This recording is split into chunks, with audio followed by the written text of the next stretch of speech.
Wrestling fans, promoters, wrestlers, and anyone who enjoys pro wrestling now have something new to be excited about. The Wrestling Fans International Association, the WFIA, is back. WFIA is an association that exists to promote, grow, and support professional wrestling throughout the world. Membership is free. Your membership includes a free digital bi-monthly publication of the Wrestling Fan News newsletter, association updates, voting privileges, and much more. Please go to thewfia.org, that's thewfia.org, and become a member today.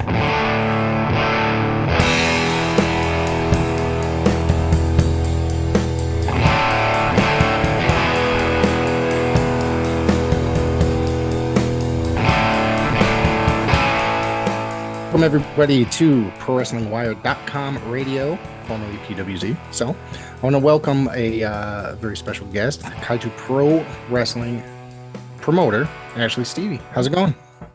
Good. How are you?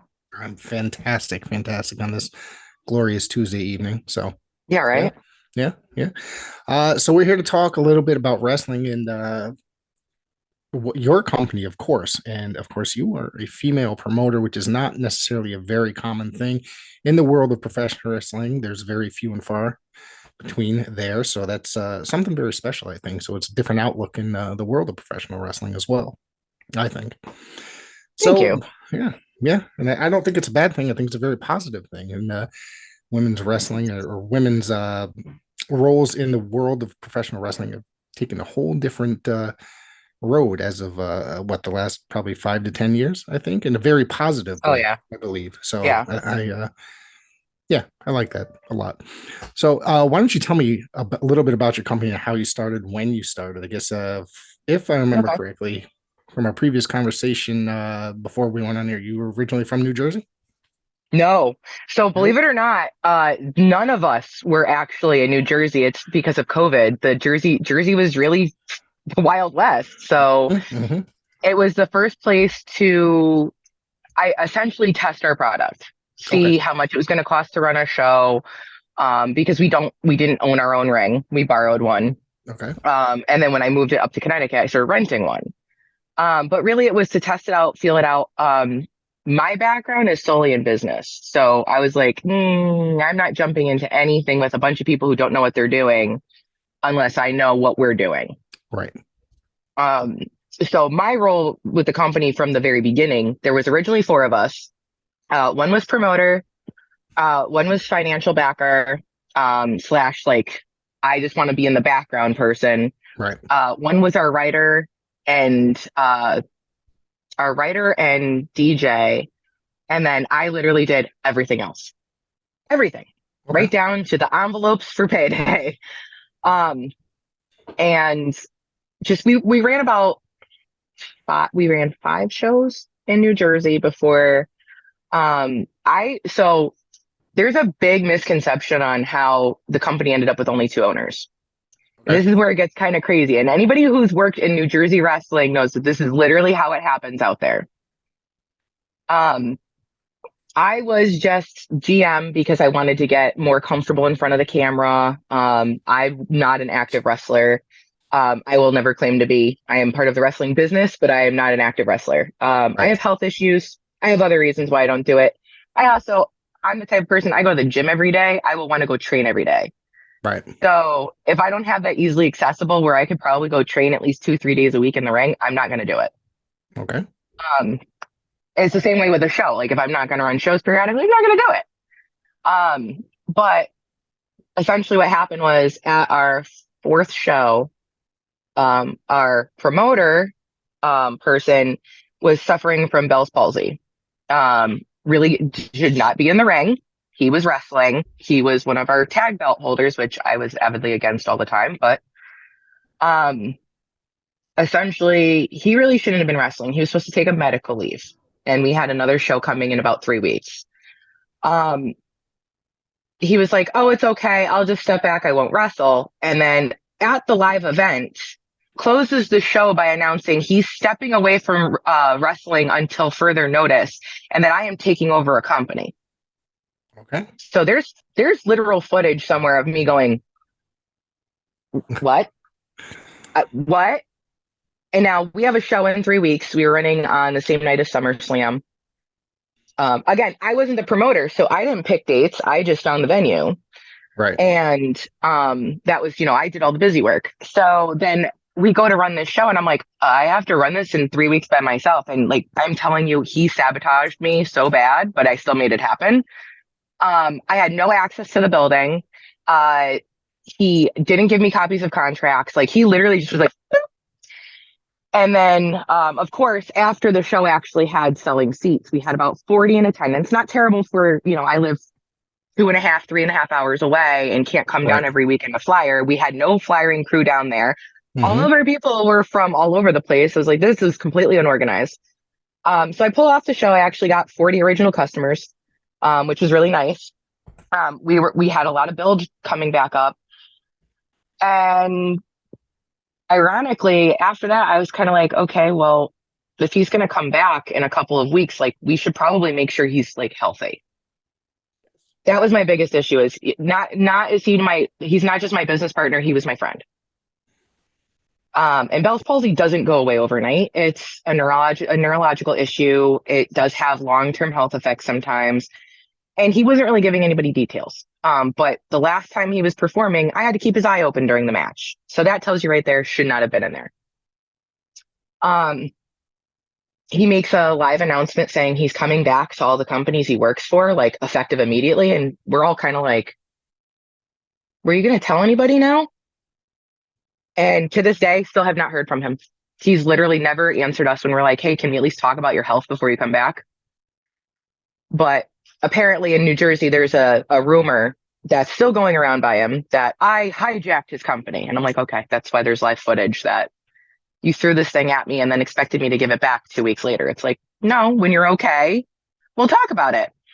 And then I want to say this past summer, during the hiatus, we touched base with our other partner, the one that was doing the writing. And he just had a lot of personal stuff, so he stepped away. So that just left two of us. And we live in Connecticut, so there is no point in continuing to run in New Jersey when we live here. Like, we live in the town we run in. So it's easier for me to market it. It was definitely a lot less demanding on me with the talent. Because then I can focus, instead of paying people to come out and flyer with me, I could focus on paying better at the shows and be able to bring people out from further too. So yeah, that was the journey of Kaiju. We started this in 2020, June of 2020. We sat on my couch and planned out this company. And the whole point was to just not have it be like everywhere we were involved, where it was always very dramatic, always very, politics in the locker room, belts are treated like turns. And I'm like, like, none of it felt like people were actually living their dreams. Okay. So it's not like you're not an active wrestler where there's also like a thing where promoters tend to put the belts on themselves as well. Correct. Basically as a safe haven in a way, I guess, so nobody could actually just walk away with it as well. Mm-hmm. Yeah. And so originally when we were in New Jersey, we had the tag belts that are now on the throne. And so out of the 4 owners, only one of them knew that those belts existed until we saw them. And unfortunately, it was the man who decided to put it on himself. So as soon as that happened, we were already kind of like, like, okay, this is already going a direction we didn't want. Once we moved it up to Connecticut, because Derek was the other business partner and he was obviously the tag partner, so he's holding a belt that he didn't want. Right. We decided with the day that we debuted in Connecticut, he vacated the titles. Will this be November of last year, 2022? Yes. That was your first. Same day, November 12th. Yeah. Yeah. Oh wow, that's pretty coincidental. I'm looking at some shows here that I have listed here. So there's 2 in Connecticut since you guys have moved to Connecticut, correct? Yes. Sorry, I jumbled my words there for a second. Okay. I remember hearing about the last one. I think I was at another show that weekend. So, but you do run on Sundays, which is a positive thing in Connecticut because everybody either runs on Friday or you get Mhm. a loaded Saturday where there's like 6 shows on the same exact day in Yep. Connecticut. And that seems to be a problem in not just, Connecticut, but independent wrestling, but specifically here, it seems to happen at least once a month, maybe even Yeah.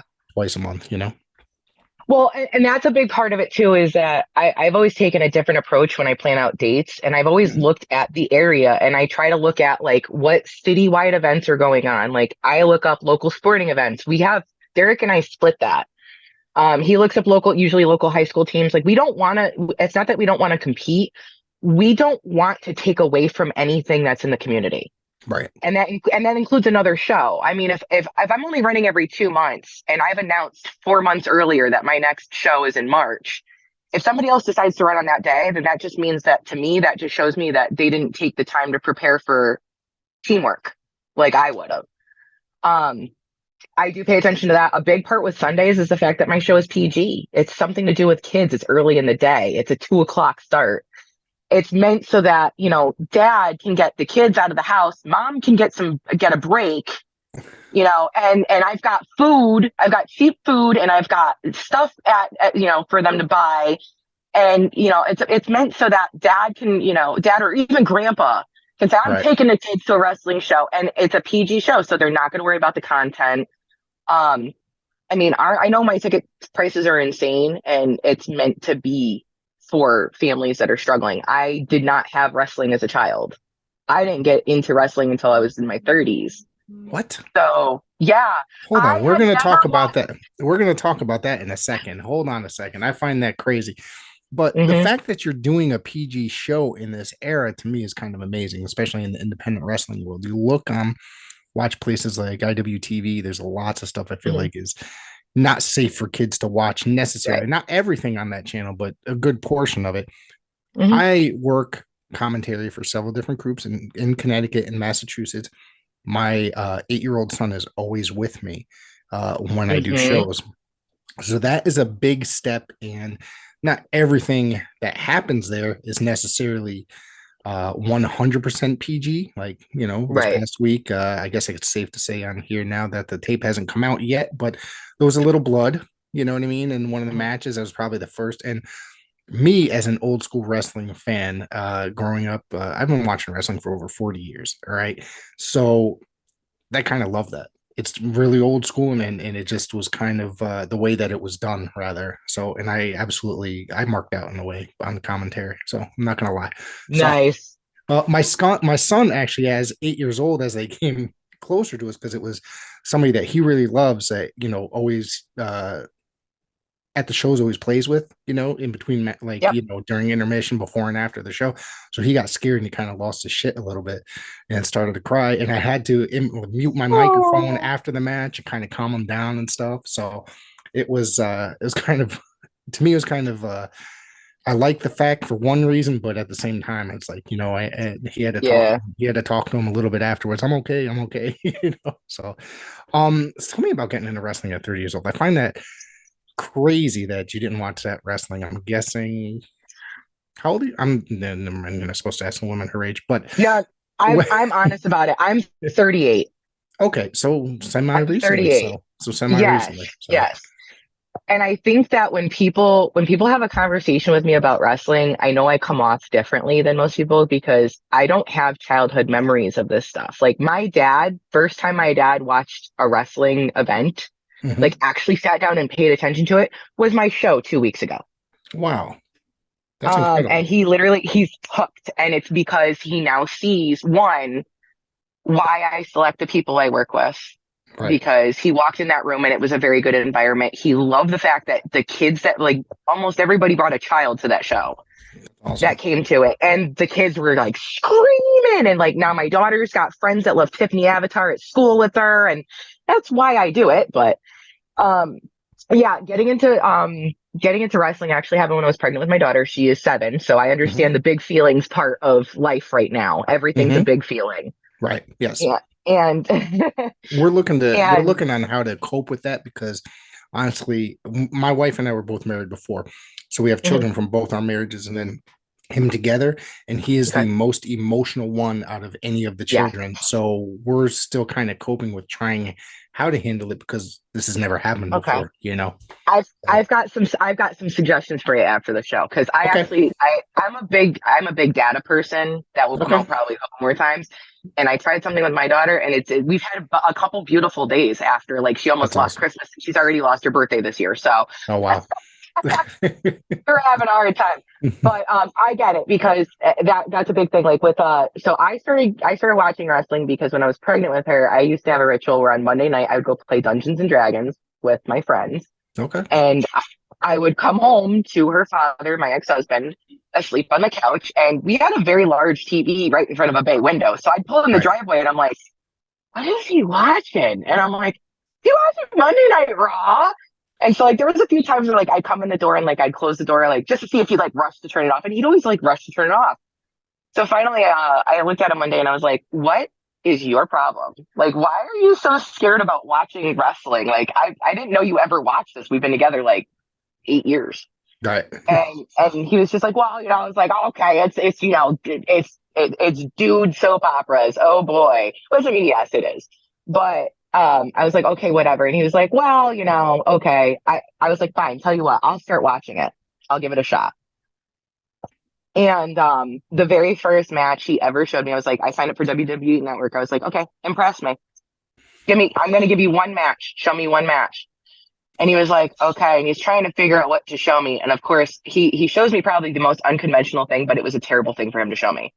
Um, I'm he interested in showed hearing what this is. I really am. Like, he showed me the day that Finn Balor won the NXT belt, and then immediately had to turn it over because he got hurt. okay. Yeah, I'm not gonna say that's not a bad moment. I'm old, so I No, immediately go to stuff from like All Japan from like the right. 80s. So Now I knew who The Rock was. I knew who yeah. Stone Cold was because I'm a '90s kid. I'm not dumb. I know who they are. Mm-hmm. And he was like, he was trying to explain to me the athleticism. Yes. And so he showed me that, and he was like, "This is a moment that will probably break your heart." And honestly, it did. And it literally flipped the switch. I owe that to Finn Balor. So everybody who doesn't like me in wrestling can thank Finn Balor. But uh, yeah, so that was a crazy thing. So then I started watching it all the time. Like, I mean, like I was meal prepping. I'd watch it on Monday while I'm meal prepping. And then I'd be the one that everybody would run to at work. And I took to wrestling really well. And I started going backwards in the catalog. Like, I'm pretty sure there's a solid 2 years of my life when my child was growing inside of me, and the first year of her life where I don't think we actually watched anything but WWE for that solid Mm-hmm. like 2 years. Like I don't think we actually had cable. I don't remember watching any actual thing on TV. I still haven't watched Breaking Bad because I was too busy watching WWE. That was Not kind of missing an. much. I started watching that with my stepdaughter probably about. We got into it for a while, and then after a couple seasons, we just kind of dwindled away. I'm still too obsessed with wrestling at 40 some odd years old, at almost 50, to be honest with you. What about independent wrestling? I mean, did you obviously there's a lot of groups around here. How did you get interested in independent wrestling as a whole, or how did you discover it? So I like I said, I was the guru at work. I Mm-hmm. was the chick you came like Tuesday morning, everybody comes in. All right, I watched Raw. All right, who wants to talk? And I'm walking through everything with them, and I'm going over storylines. I'm usually one of those people that I can predict match endings. I can do it in indie too. It's kind of disgusting. I don't like it. But I learned that to focus on the technicality of stuff, so I can kind of Right. see stuff. And I actually met Derek, my business partner. Okay. I moved, so we were working at the same place. We were working at a university together, and I changed departments, so I moved whole floors. And I'm a very shy individual. I know it's hard to believe. People know me, and they're like, "No, I Same. really Me am." too. Yeah. I'm extroverted when I'm comfortable. When I'm in a completely new situation, I'm a wallflower. Goodbye. I don't exist. And he ironically sat in the cubicle in front of me, and I started my first shift on that floor on a Saturday. So it was a skeleton crew, which is ironically our tag name. It's the skeleton crew. Um, and he just said good morning, and I looked down and I noticed on his arm he had an Ultimate Warrior tattoo, and I went, You like wrestling? You're my friend now. And then we dated for a couple of years. Oh, We there you ended, go. yeah. Yeah. So ironically, when Kaiju started, it was because I was going with him down to Pennsylvania. He would have a booking down in Pennsylvania once a month. It was a 5 hour one way drive. I used to sit on the phone with him while I would do like my master's homework because I was still a Mm-hmm. master's student. And there was a few times where like he would almost fall asleep on the phone Jeez. driving. Yeah, Jeez. I was like, you can't do this by yourself anymore. You're getting too old for this. Yeah. So I originally just started going because I was going through my divorce. Um, and I didn't have my daughter on the weekends. I was really depressed about it. So he would go, you know what, come with me. If anything, you can drive. Okay, that's fair. So I would essentially start it as a road wife. Okay. I supplied the snacks, the toll money, half the gas. I'd go along. I'm a backup driver, and then I would film his matches for him. And then I got more involved with trying to help them. I'm also I've been a photographer for 20 years. Oh So wow. I was trying, yeah. So I started bringing my camera with me and like doing promo shots for that fed and trying to help them get better graphics. And like I taught my videographers that come to Kaiju actually drive from Pennsylvania to us because when they got started, I kind of helps them get their bearings with how to do what they're doing. So it really is like with Kaiju, it does become a family situation because there that loyalty is there because when they needed advice, I would be like, oh yeah, let me show you how to do that. No problem. And that's how I got into indie wrestling. It was literally just to try to keep my friend alive. That's a good way, I guess. That's a very good way. Um, Geez, I forgot what I was going to ask. I had another question. So what happens, I've so tell me about your last show. Tell me, you featured some of the good top talent over here, I guess, in Mhm. Connecticut, local area. You had Daje Simone over there. We I've had did. the I love opportunity to work. Daijay. Yeah, she's great. I've had the opportunity to work with her a couple times at Coliseum and Bay State out of Massachusetts. Sammy Chaos, who holds the Paradise Alley women's Yeah. belt. Yep. So, She got it the uh, night before too. I was like, yeah, yeah, girl. yep. I watched that. I think they streamed that on YouTube. I think the night before, I believe. I believe so. Yeah. Yeah. Yep. Let's see. And then there's a lot of people. Alan Bano, another guy I've had the opportunity to Hmm. work with both in New Age Wrestling, just my New Age shirt, Yep. brand new, and Coliseum Pro Wrestling. Great guy, man. I love that guy. Oh, he's such a sweetheart. Yeah, He is really the sweetest. yeah, yeah. So tell me where you gather, because there's a lot of talent that I'm not necessarily familiar with. I'm Okay. familiar with a good portion of them. Some of them aren't Okay. necessarily from our area. I don't think, at least not out of Yes. our Connecticut. So They're not. And yeah. that's where I like to be different. Hmm. Um, because we started out in New Jersey, I did meet a lot of people out there, a lot of very good talent. A lot of people who were very nervous to try. Things are very competitive in New Jersey to like a very, very, very difficult level.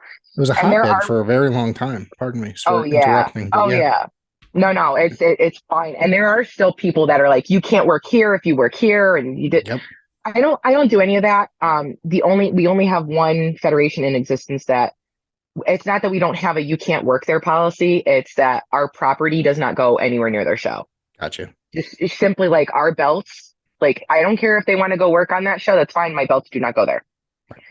And that is strictly because I don't want I'm very big on the talent should not get blamed for things that are not their problem. Right. So, and that's the thing. When a champion has that belt, it is their responsibility. So we just have an understanding that there is only one place in this entire United States that belt cannot go. Um, As of now, but yeah. yeah. Well, I would like to think it's going to stay that way because honestly, we were not the ones who have an issue. They have an issue with us, and we don't Gotcha. we don't get Right. involved. But in our opinion, hey, listen, talent is talent. So with us moving to Bristol, I had a big desire to have a home base. And part of that was having a regular venue. A lot of that is one, it's budgetary, and two, a big issue in Connecticut is finding somewhere to consistently do anything. Like we don't have a lot of big fancy halls here. We have VFW halls. We have short places with small capacities.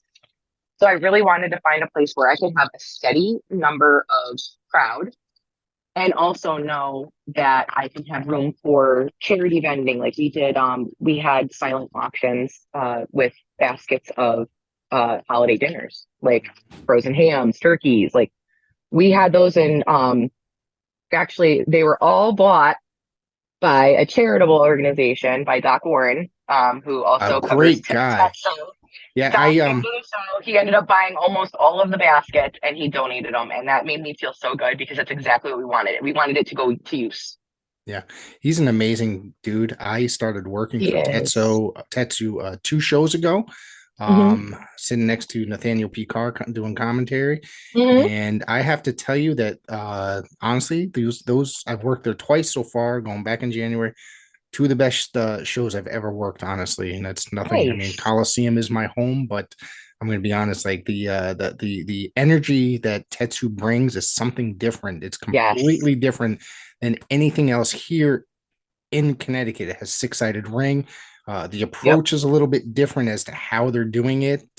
Hmm. It's really good. And the last one, I don't know if you were at the last one, were you? I was not in Okay. the state that day. Okay. And actually I haven't gotten out to Coliseum yet. Coliseum always seems to be on a Saturday where I'm scheduled in New Jersey. Yeah, we ran a bunch of Saturdays and we ran mostly this year was I think Fridays this year, but then we just Yes. went back to Saturdays like this past show. Now we're done for the year. So hopefully we're coming back in February. That's the Yes. rumor. That's the rumor. It's gonna Yep. be Honestly, I'm gonna check it out because yeah, every time I see the card, I'm like, I want to get down there, and it's always when I have to travel, and it's I need to yeah. just block it off. But I love Tetsu. They have a unique. I'm not worried about sharing a town with them, mostly because our products are very Right. different, Yeah. very different. Yep. My big thing with talent is my goal for Kaiju because it was never something that I originally like. I didn't grow up dreaming to be a promoter. In my brain, this is a business. And in my time in the indies, I saw things that needed to be different. Hmm. I heard the word family so much. And these are people that would turn around and you turn around and they're holding the knife right over your back. Yep. Yeah. And I got so sick of it. I am not a big fan of promise breaking. Hmm. So I try not to make any promises that I cannot keep. And then like even if I promise somebody an excellent match and they don't get it, I will want to rebook them and give them another match. Like that to me, like that's just me making sure I am literally living up to what I promise. Okay. And I do take that very serious. And I feel like that's because I've had way too many employers that didn't do that. And I want to be different. Right. So with Kaiju, we run Memphis style. So we want storytelling on every show. Like there doesn't, I don't want to have to plan out to where these storylines are like 2 years long. Like I want Right. Memphis. We want to tell that story in 8 to 15 minutes. And if that story never continues, you still got an awesome match and people knew what was going on. One thing I did do at the last show, and I think it was more a test to the talent. And I braved that they are so brave when they work for me. Because I am always testing. I always want to try something new. And I had a whole year to plan out a show. So of course I had lots of little exams ready. And one thing I did was they didn't, other than the main event, nobody knew who was going over in their Hmm. match until that morning. Okay. Wow. Um, I gave them as little information as I could to see how they could put stuff together and see how they did. And I was genuinely impressed because even the refs were like, okay, what's going on? And I literally just grabbed my call sheet and I'm like, circle, circle, circle, circle, circle, circle. These are who's going over. I don't care what they do. How prepared are you as far as notes go going into a show? Do you have, say, you have, oh, geez, looks like you're ready. to answer that. Um, Like I know when I get certain shows, I've I have worked notes. shows where there was literally a whiteboard and that was the match list. And I'm just like, this is my first show here. I have no idea who anybody is. And the other, I'd have to take a picture on my phone and read it off my phone, sometimes trying to follow who the ring announcer is announcing. Other times I'll get a So, nice long packet that is detailed with what's going on for the evening, how the storylines progressed, and that is very helpful. I mean, I'm able to pull it off for the most part, and I think I do pretty mhm. good. I think I do pretty good. But there was one night I was scared I didn't deliver on my debut for a show, Aw. but I was invited back, so I guess I didn't do too bad. So If you're invited back, they at least want to have that's you a retry. that's a good thing. Yeah, yeah. So yeah, I actually do use a whiteboard. Not for the show, but when I do the planning stage, I physically draw it out on a whiteboard. It's kept in my office in my house. Right. That is the book. This is the Booker's book. This is Okay. mine. Yep. It literally has bells and whistles on it, so I can find it. Um, I don't usually take notes when I'm at live events, but people have noticed that if I'm at a live event and I'm studying something, Mhm. I know sell the match. And it's not that I'm doing it intentionally, I'm studying. Right. So I know that there are talent in the back that when they see me in a crowd, they're watching to see if I'm watching, like if I'm cheering and I'm having fun, or if I'm studying, because usually that means that person's getting reached out to. But Right. I've gotten a lot better at being a little bit more incognito about it. I've been scouting for over a year, so Hmm. I've now gotten a lot better of just kind of like walking in. And so yeah, I handle that pretty well. Typically with planning, everybody had call sheets. I have a business account at Staples, and they are so sick of me now. Yeah, when I do the next day printing, they're like, "We're just gonna print her stuff now because she makes it easy." Because I upload everything organized. But yeah, I do typically have each ref gets a call sheet. One or two go up in the locker room. Bull gets one as ref general. Sound gets one. I have one at the door because it just tells people too where the intermissions are. Right. Um, and I have policies where I want them out there selling their merch. Yes. Yes, yes. That is big for me. I think that is a very big thing for independent wrestling. That I've worked shows that the talent had no opportunity to sell it. There'd either be no intermission or the building would be so small that they couldn't. Yeah. Sometimes guys would just set up right after the show. They'd have some sort of table in their car. Mhm. They would set up outside. If they Side. were and and sometimes they would sell a shirt or two on as people are leaving, going to their car. Yep. So I'm very particular with my hauls. That's part of what took us a year to come back was I was not happy with anything I found. Mhm. I want to make sure that I have that availability where they can have a solid wall end to end. I make sure I pay for tables for them. I tell them they can bring their own. That helps me out because then that's less we have to put out and put back. But Yep. if they don't bring a table, like I always usually rent like 6 or 7 tables. I have some at my house too. Next in March's show, I'm gonna have tablecloths drawn up for them. So ooh, they even get Ooh, to use look my at own that. Getting tablecloth. Right. fancy. Yeah. Well, listen, I have a cricket and a press. It's not that hard. There you go. I need There time you to go. do it. Yeah. But yeah, I really don't think that I think the biggest opportunity is for them to market themselves. And even if you're a villain, come out and be mean, but still come sell your stuff. They're gonna buy it. Yeah. Well, it's a different era. So Right. people, it's not 1987. People will come and buy your merchandise if they like you enough. Oh, even if they hate you. Yeah. Even if Yeah. they hate you, absolutely. But a big thing with scouting my talent is I wanted when I took over Kaiju and Derek and I went solo um, after we moved it to Connecticut. We sat down and we talked about it. What do we want from it? He's the one that really loves Memphis wrestling, and he introduced me a lot to the Memphis days. So I love the storytelling in it because you could jump in. I'm a You huge jump Memphis in, you're fan. good. That's when you brought up Memphis, I got a little excited. That's like my one of my favorite things from the past. I have an extensive DVD collection. You can't see it, but Memphis, it's all Memphis DVDs. So Awesome. so Yeah, yeah. that's how Derek used to give me tape to study when I really wanted to learn how to analyze things.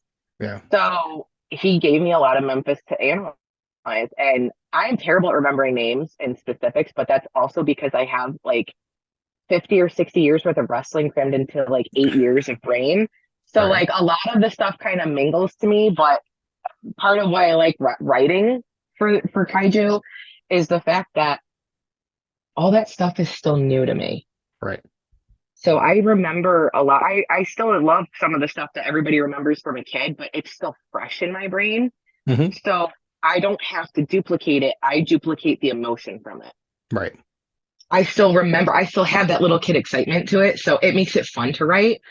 Um, and I like the availability of like allowing talent to like speak up and give me ideas and tell me where they want their character to grow and go.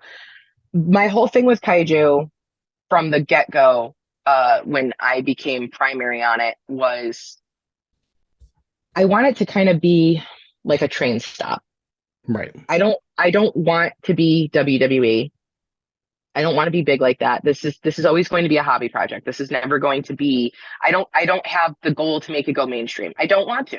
Right. I like what it is. What it is I want to be that junction for people who never come across each other to get a match.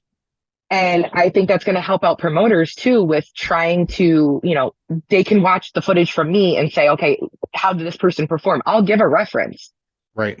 If they want to find out if somebody's going to be worth bringing up from New Jersey, heck, tell me. I'll book them on my next show and Yep. we'll test run it. And I'm not afraid to share with people. I will share anything with people. As long as they talk to me first. That's my personal thing. I just feel like people should be approachable. Hmm. And I am very approachable. I love helping people. I'm the social worker of wrestling sometimes. But yeah, Kaiju was always meant to be like a little train stop. So like having things like merch, I have Mike Skyros fighting PJ Savage. That I've heard about this match. It's one of my personal like goals, and I literally approached them each about it, and they've never faced each other. They're like, of course, we love it. Those are two And guys. I'm sorry. Go ahead, and then I'll tell you. oh yeah, so I'm thrilled because that's one of my dream matches, and I'm just so happy other people are already excited for it because I was like, can I please main event it?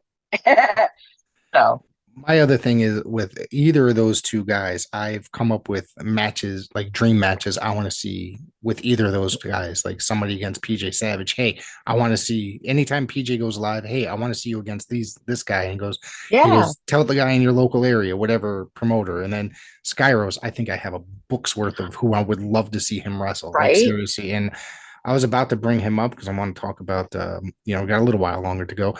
But Skyros, I think, is literally one of, if not the best professional wrestlers in like the tri-state area, like Yeah. legit. And I'm never bored anytime that guy steps out. And I can't even So say enough of good things about him in ring. Seriously. so I can actually admit something, and I think I've told Mike this himself. He is one of the very few people that I have scouted that to this day I cannot call his matches. I scream like a banshee. You can tell when I'm in the same vicinity as Mike Skyros. I have never been able to tell what his next move is. He is very smooth. And he is very good at storytelling. And Yep. and honestly, like I cannot wait for him. I call him main event Mike. Because at Kaiju, like as long as he wants to work for me, he will have a home because he is a stellar human being. He Mhm. is serious about his craft and he is honestly willing to like work anybody. And Yeah. and it's not and it's different than what I'm used to seeing in the indies where it's like I want to work any and everybody because I just want to be seen. With him, it's no, I want to have a laundry list of banger matches underneath me when I leave here. Yeah. And that's exactly what I will hopefully help him do. Because honestly, like he really is one of the top in the Yeah. tri-state area, It's and not. I think Yeah. that it means a lot. I genuinely like. I know people realize that I do admire him. He he is the Finn Balor to my daughter. My daughter is a Mike Skyro super fan. She makes me wear his shirts because they're not in her size. It's adorable. She'll be like, "Hey, what up, Mike?" and like walk past him now. But like 3 months ago, she'd be like, "It's Yeah. Skyros." I got And I'm I like, got one. I got one too. I just can't fit it because I'm too large. And so I bought one thinking I could fit into it. So I'm waiting to see when I drop the weight. But you just had him at your past show last month, and I want to talk about yes, this. It was him and Just Saying for a yes. vacant KPW title. So let's talk Yeah, about it this was for match a little bit. so it was for our brand new heavyweight title. Which so at the show we had all three titles crowned. We have the throne one over the stepdads for the tag titles. I'm a little ticked about that as general manager, but you know, oh well, I have time to mess with them still, so we're good. Um, they're not going to like me in March, that's for sure. Um, just saying, took the belt from Skyros.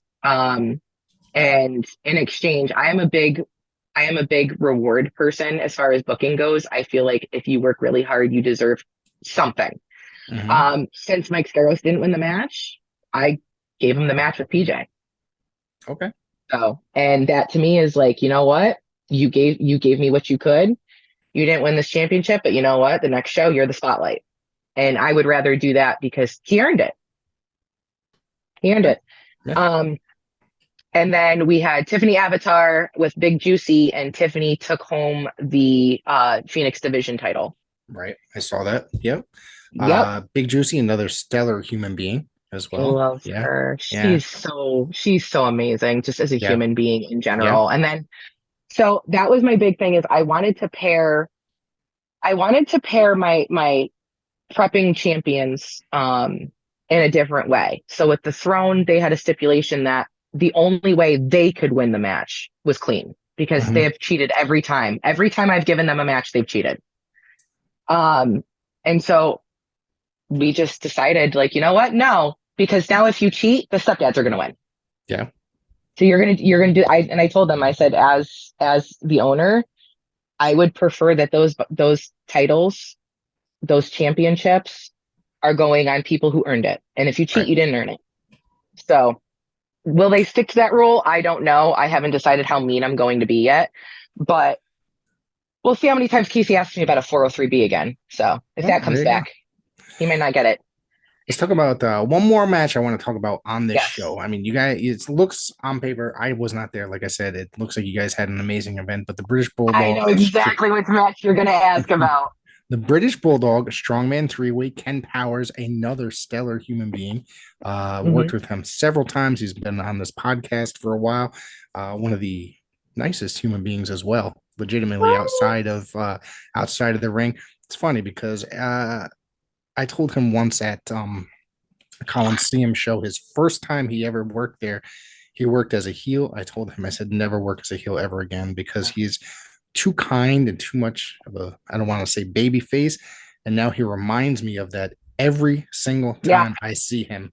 So, and he's a baby face. That's it. Yes. You know what I mean? But He is. an amazing human being, and he takes some old school. I mean, the conversation I had on the podcast with him was amazing. Like he went back to watching a lot of the strong men of like the 70s and the 80s, like Ken Patera Yep. and Ivan Putski. He uses the Polish hammer as his finisher, Yep. like Ivan Putski. So they Yep. took on in a three-way, Alan Bano and Red Dog. And so that was actually an original match written. We're going to try to do one every single show. We want to start highlighting the people from wrestling that don't usually get a whole lot of attention. And Derek is a personal fan of the Power Slam. He retired on our 2022 show. And so at this show, he said that he wanted something special. And I said, okay, what would you like to do? And he goes, I would like to do a memorial match. I said, okay. There's a running joke that when we ran the Skeleton Crew, we used to study a lot of British Bulldog because him and his partner did a lot of power slams and power bombs. The running joke was because I was their valet, I have a small dog named Matilda. So I have a I'm doing corgi. the I have a corgi, but yeah. yeah. So No, my mom had one of those, by the way, just for the record. So yeah. aw, Yeah. it's such a handful. But yeah, so what he wanted to do is he goes, well, what if I said, well, we don't have a triple threat plan for the show. You want to make it a triple threat? He goes, yeah, what kind of stipulations can we set to it? And I said, I don't know, what do you think? And he goes, how about they have to do a running power slam in the center of the ring? And I was like, if somebody doesn't judge right and screws that up, they may not win. Okay. Because we like throwing in the curveballs where, like, literally you could do everything according to how you've scripted it. Yep. But if you guys screw up the match, that ending can change. Yes. And we want them to develop that skill of being able to improv like that. So we want to give them the ability to express that. We ended up, I ended up putting Red Dog in because one, I've watched Red Dog for a while. And I had scouted him back in the original Kaiju days of New Jersey. And for somebody who at his physical size can power slam the way he does, I was like, we need him in there. Because not every big giant guy has to be the one that can dose that stuff out. Right. Kaiju come in all different sizes. I've always been a proponent of that. Like, not everybody has to be Godzilla. Mothra started little too. So yeah, for us, that was an awesome match. When we announced it, people were like, "What?" And we're like, "Oh yeah, we're big about stipulations. I love it." So I don't know which one we're gonna do for the next show, but I may do a women's honorary match. Just because I do like to keep it up. Like, we might rotate since it's the two of us writing certain things. And next year we only have 5 base shows planned, and then we have room for additional ones in between. Okay. Cool. That sounds enjoyable. So you real quick before we move on, and you said it was a stipulation, the British Bulldog and his partner, which was the Dynamite Kid, Tom Billington, one of my favorite wrestlers of all time. Today is actually the anniversary of his passing. So yeah, that came across my Facebook feed today. So why don't you talk about your next show, and why don't you throw that out there, and then we'll move on. So the next show is going to be on Sunday, March 24th. It's going to be once again at the Lincoln Room on Barlow Street in Bristol, Connecticut. Okay. Essentially, that is going to be our permanent home. We signed a permanent renter's contract with them. We will be the only wrestling promotion that will be allowed to run out of that building, which is going to be nice for the customers because they're not going to have to worry about too much of that. Okay. I loved the building because it's a gorgeous building. The amenities are amazing. And then the parking is insane, and it's on a private drive. So I was like, oh. We even have a church nearby that's like, oh yeah, you can totally use our parking spot. We have another 100 and something parking spots. So we have really amazing pizza that's going to be vended out from Hometown Pizza. We, like I said, we keep like cheap concessions around so that the kids can have, something cool to eat and less hassle for everybody. Right now we are going to be having all 3 belts defended. The big part with the March show is obviously the main event is Mike Skyros versus PJ Savage, a first ever match. It is scheduled. It's already booked. It's ready to go. I'll actually be opening pre-sales, and we're going to do limited pre-sales for this only because what I'm going to do is the pre-sales are going to get front row automatically. So we're going to pre-sale half the seats now and put that out there. That way people don't have to worry about waiting until like 2 weeks before whenever they usually open. I'm just going to let it roll. But they can buy online. I do group discounts. And then we also have a lot of charity packages too. Okay. So we're also going to have Tiffany defending the Phoenix Division belt. We're going to have Just Saying defending the heavyweight championship belt, and the Throne. Oh, I love who I'm booking them against. It's going to be so much fun. But realistically, the next show is going to be a lot more debuts yet again. Okay. Those are right now the only 3 scheduled to come back. Okay. That sounds like it's going to be an amazing show. Wow. I have, for 2024, we have 5 shows actually slotted with dates. It'll be every 2 months. But right now it looks like I have upwards of 40 to 45 debuts planned for this year. Wow. That's amazing. That's amazing. I was a busy lady for a year. Sounds it. So I want to thank you for joining. Actually, we're gonna this is it for now. And I want to welcome you to come back at any time because I actually really enjoyed this conversation. I was a little nervous coming in because we had never met prior. So Yes. yes, so I would love to have you come back if you want to come back in beginning of the year, or Absolutely. closer. Actually, how about this? You come back and we can talk, promote this show, like a week before. Yes. We'll Okay. do that. So that sounds like a plan. I think. I want to thank you. I think so too. Why don't you give everybody how they could find Kaiju Pro? Okay. So the number one way to find Kaiju Pro is honestly, if you type in Kaiju Pro Wrestling, we do come right up on Facebook. We're not Kaiju Big Battle. Although I do help with their ring rentals and it's very fun. But you can check us out on Facebook, our YouTube. We now have a TikTok that's starting. We have Instagram, Twitter, you name it. The biggest things and easiest way if you're looking to get booked, because I know realistically that's what everybody wants to know, how to get booked on Kaiju. Best thing is go through our fan page or our fan Instagram and shoot a message because it actually goes directly to management. We self-manage. Okay. All right. Well, I want to thank you. I want everybody to go and check all that stuff out and say hello. Stop by at the show. All right. Thank you very Absolutely. Thank much. you. Thank Thank you. you. Have a great night.